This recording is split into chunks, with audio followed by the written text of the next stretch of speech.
Buenas tardes, mi nombre es Génesis Karina Hernández y hoy vengo a presentarles el tema de interpolación espacial.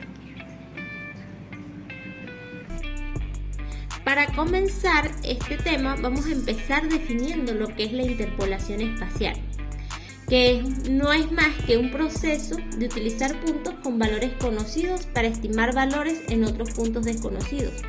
Por ejemplo, para hacer un mapa de precipitación o de precipitaciones para un país, no encontraremos suficientes estaciones meteorológicas distribuidas uniformemente para cubrir toda la región, como lo hemos visto acá en Venezuela.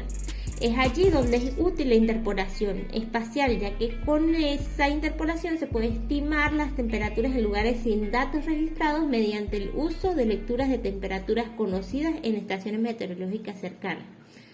Este tipo de superficie interpolada a menudo se denomina superficie estadística.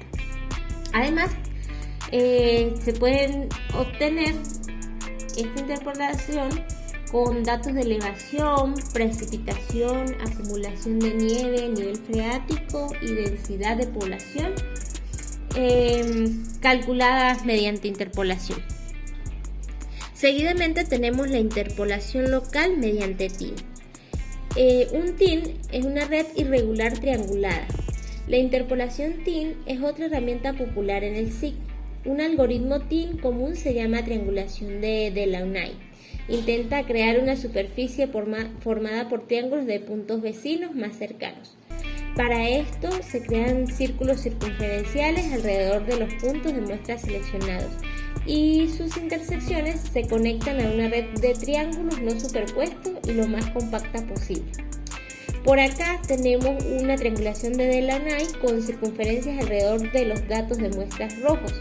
La superficie TIN interpolada resultante, creada a partir de puntos de vector de elevación, se muestran a la derecha. La principal desventaja de la interpolación TIN es que las superficies no son lisas y pueden dar una apariencia irregular. Esto es causado por pendientes discontinuas en los bordes de los triángulos y puntos de datos de muestra. Además, la triangulación generalmente no es adecuada para la extrapolación más allá del área con puntos de datos de muestra recolectados. También es importante mencionar que tenemos la distancia inversa ponderada IDW. En el método de interpolación IDW, los puntos de muestra se ponderan durante la interpolación de modo que la influencia de un punto en relación con otro disminuye con la distancia desde el punto desconocido que desea crear. La ponderación es asignada a los puntos de muestreo mediante la utilización de un coeficiente de ponderación que controla cómo la influencia de la ponderación decae mientras la distancia hacia el punto nuevo se incrementa. Es importante notar que en el método de interpolación IDW también tiene algunas desventajas. La calidad del resultado de la interpolación puede disminuir si la distribución de los puntos de datos de la muestra es desigual.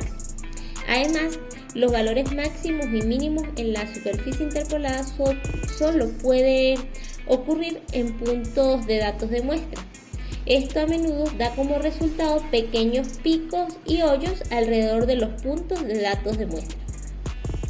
Otra interpolación que podemos observar en el formato raster es la interpolación grid, que en este caso se basa en una matriz de datos que se almacena en un fichero como una lista de valores numéricos, pero una capa raster necesita además información que permita al programa y al usuario ubicar en el espacio estos valores y entender su significado. Concretamente, se necesita información geométrica acerca de la matriz y de su posición en el espacio, es decir, número de columnas, número de filas, coordenadas de las esquinas de la capa, resolución o tamaño del píxel en latitud y en longitud. También se necesita una tabla de colores que permita decidir de qué color se pintará cada celdilla en la pantalla. En el caso de la variable sea cuantitativa, una tabla que haga corresponder a cada identificador numérico una etiqueta de texto descriptiva. Continuamos con los métodos de interpolación y para comenzar nos vamos a referir al de puntos. Los diferentes métodos de interpolación desarrollados pueden dividirse en dos tipos fundamentales: en métodos globales, que son los que utilizan toda la muestra para emitir el valor en cada nuevo punto, y los métodos locales, que utilizan solo los puntos de muestreo más cercanos. Los métodos globales asumen la dependencia de la variable a interpolar de otra variable de apoyo. Pueden darse dos situaciones en función del tipo de variable de apoyo que se utiliza. Entre ellas tenemos el método de clasificación, donde la variable de apoyo es cualitativa, por ejemplo, uso del suelo, tipos de suelo o roca, etc. En este caso se asume que la variable adopta en cada punto el valor medio correspondiente al valor de la variable de apoyo en ese punto. Por ejemplo, si se trata de interpolar el contenido de arcilla de los suelos, pueden utilizarse el tipo de suelo como variable de apoyo y asignar a cada suelo su contenido medio de arcilla. Por su parte, los métodos de regresión implican, como su nombre lo indica, un análisis de regresión previo a partir del cual se genera un modelo de interpolación de tipo polinómico. En ambos casos, es decir, clasificación y regresión, se requiere un análisis estadístico previo para determinar que los datos se ajustan al modelo estadístico implicado. En el caso de la clasificación, que las medidas de las diferentes clases son significativamente diferentes y que las desviaciones típicas dentro de las clases son pequeñas. Por otro lado, tenemos los métodos locales, que se basan en la utilización de los puntos más cercanos al punto de interpolación para estimar la variable z en este. Llamaremos el conjunto de puntos más cercano conjunto de interpolación, que asumen autocorrelación espacial y estiman los valores de z como una media ponderada de los valores de un conjunto de puntos de muestreo cercanos. Continuamos con la interpolación puntual. La interpolación a partir de puntos es la solución más simple en asignar el valor de punto más cercano, método del vecino más próximo. Se utilizó antes de la existencia de ordenadores, ya que resultaba sencillo hacerlo a mano. Suele dar peores resultados que los demás. También tenemos la interpolación polinomial, Cuando se tienen dos puntos, estos pueden ser unidos con una línea recta. Dos puntos cualquiera en un plano x0 y y0 y x1 y1, donde x0, 6 es igual a x1. Determinan un polinomio de primer grado en x, donde la función pasa por ambos puntos. Y para finalizar tenemos la interpolación lineal. La interpolación lineal es el método más simple en uso hoy. Es el método usado por los programas de generación de gráficas, donde se interpola con líneas rectas entre una serie de puntos que el usuario quiere graficar. Siguiendo en otro orden de ideas, tenemos el modelo digital de terreno, que se denomina el modelo digital de terreno al conjunto de capas generalmente raster que representan distintas características de la superficie terrestre derivadas de una capa de elevación, a la que se denomina modelo digital de elevación. Aunque algunas definiciones incluye dentro de los modelos digital de terreno prácticamente cualquier variable cuantitativa regionalizada, aquí se prefiere limitar el modelo digital de terreno al conjunto de capas derivadas del modelo digital de elevación. El trabajo con un modelo digital de terreno incluye las siguientes fases que no son necesariamente consecutivas en el tiempo: generación del modelo digital de elevación, manipulación del modelo digital de elevación para obtener otras capas del modelo digital de terreno. Entre ellas tenemos pendiente, orientación, curvatura, etc. Visualización en 2 dimensiones o mediante levantamientos 3D de todas las capas para localizar errores de análisis del modelo digital de terreno, que pueden ser estadísticos, morfométricos, entre otros. Aplicación, por ejemplo, como ahora tenemos el modelo digital de elevación MDE. Un modelo digital de elevación puede representarse de forma genérica mediante la ecuación Z igual FXY, que define un campo de variación continua. La imposibilidad de resolver la ecuación anterior para todos los puntos del territorio obliga a definir elementos discretos sobre el mismo que permitan simplificar las codificaciones de la elevación. Las más habituales son curvas de nivel. Se trata de líneas definidas por tanto como una sucesión de pares de coordenadas que tienen como identificador el valor de elevación en cada uno de los puntos de la línea.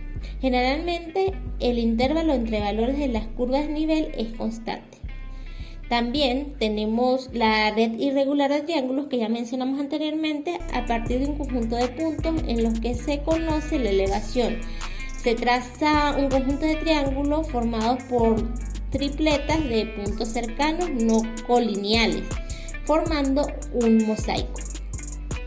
Seguidamente tenemos el formato raster, es el más adecuado para la integración de las elevaciones en un SIG, ya que va a permitir la utilización de diversas herramientas para la obtención de nuevos mapas a partir del modelo digital de elevación. Por tanto, va a ser el que se trate. La construcción del modelo digital de elevación se da en base a métodos directos mediante sensores remotos, entre los que tenemos altimetría, altímetros transportados por aviones o satélites que permiten determinar las diferencias de altitud entre la superficie terrestre y el vehículo que transporta el altímetro, que se supone constante. El inconveniente en la baja resolución, es decir, celdillas muy grandes de los datos y que se ve muy afectado por la rugosidad del terreno, por ello se limita al seguimiento de hielos polares. También tenemos la radagrometría o interferometría de imágenes radar. Un sensor radar emite un impulso electromagnético y lo recoge tras reflejarse en la superficie terrestre. Conociendo el tiempo de retardo del pulso y su velocidad, puede estimarse la distancia entre satélite y terreno. En el 1999, la NASA inició el proyecto SRTM para elaborar un mapa topográfico de toda la Tierra a partir de interferometría. Ahora tenemos los métodos directos sobre el terreno. Dentro de los métodos directos tenemos la topografía convencional, estaciones topográficas realizadas en el campo mediante dispositivos que permiten la grabación de datos puntuales que se interpolan posteriormente. También tenemos sistemas de posicionamiento global, los GPS, de localización mediante satélites, que permiten estimaciones suficientemente precisas de latitud, longitud y altitud de un punto. Posteriormente deben interpolarse los datos. También en los métodos indirectos tenemos la restitución fotogramétrica a partir de fuentes analógicas, que pueden ser fotografías aéreas o digitales, imágenes de satélite. El paralaje de un punto en una fotografía aérea o imagen de satélite es proporcional a la distancia del objeto respecto al fondo de la misma. Digitalización de curvas de nivel de un mapa mediante escáner o tablero digitalizador e interpolación de las mismas. Luego de lo mencionado anteriormente, ya tenemos los derivados, que en este caso uno de los derivados es el modelo digital de elevación. Describe la altimetría de una zona que consiste en una estructura numérica de datos que representa la distribución espacial de la altitud de la superficie del terreno. Es posible construir un conjunto de modelos derivados elaborados a partir de información contenida explícita o implícitamente en los modelos digitales de elevación. Algunos ejemplos son el raster de pendientes. El resultado de la herramienta de análisis de pendiente es un archivo raster que a partir del modelo digital de elevación calcula el grado o porcentaje de inclinación según nos convenga.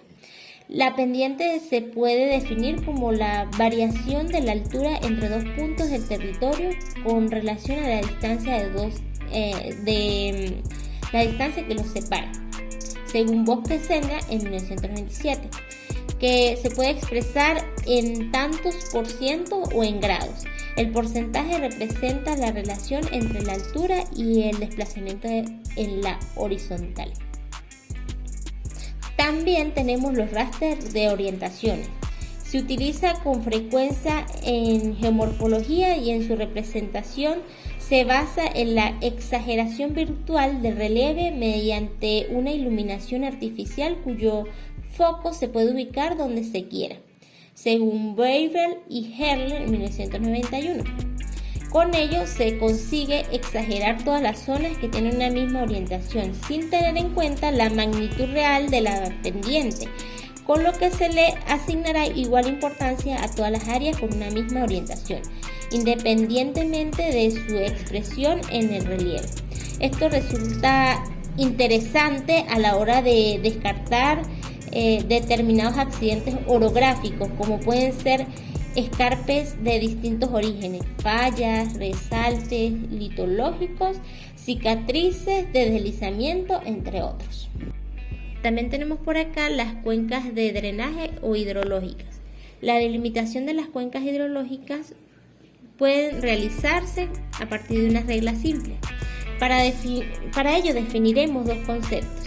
Se define el área subsidiaria de una celda como el conjunto de elementos del modelo digital de elevación cuyas líneas de flujo convergen en ella. Por extensión, una cuenca hidrológica está formada por el área subsidiaria de una celda singular que actúa como sumidero. Por tanto, el área subsidiaria puede establecerse para cualquier celda de modelo digital de elevación, mientras que no todas las celdas son sumideros de una cuenca hidrológica. De cualquier forma, el AC puede comenzar en una celda arbitraria, sin establecer necesariamente condiciones algunas de singularidad.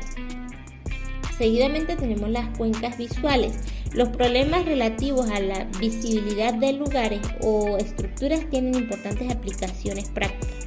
Los modelos de visibilidad se utilizan, por ejemplo, para el análisis de impacto visual, el diseño de redes de comunicaciones y la ubicación de torres de vigilancia contra incendios. En el primer caso, el impacto depende de la extensión de la cuenca visual y de factores tales como la presencia de núcleos de población o vías de comunicación. En los otros dos casos, las redes de comunicación y vigilancia se establecen buscando un equilibrio entre el mínimo número de elementos y la mayor cobertura posible. Bien, en términos de población bien atendido, continuamos con los denominados mapas de sombras. Los mapas GIS-AD o mapa de sombra de ladera son uno de los modelos digitales de terreno derivados del archivo de DEM, que permite mostrar la superficie del terreno a través del sombreado de laderas. El contraste de sombras por el territorio genera un efecto de profundidad en los mapas cuando son utilizados como mapa base o en combinación con imágenes aéreas.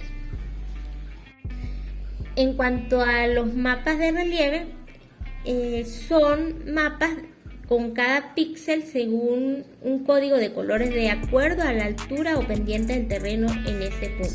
Generalmente la altura se muestra en una combinación de tres conceptos: contornos o líneas, coloración y sombreado. En esta unidad los temas que abordamos fueron de gran utilidad, puesto que nos permitió conocer más a profundidad lo que son los tipos de interpolación que podemos encontrar y que nos serán de gran utilidad en todo el campo laboral de la carrera. Entre los más resaltantes y más usados pues tenemos el TIM en caso del formato vectorial y el grid en el formato raster, que nos permite crear pues diversos modelos y mostrar la información que tenemos en el terreno de una manera más general y más precisa. También pues pudimos conocer otros tipos de mapas que podríamos generar a partir de los modelos digitales de elevación, como fueron los mapas de sombra, los mapas de relieve, entre otros. Muchísimas gracias por su atención.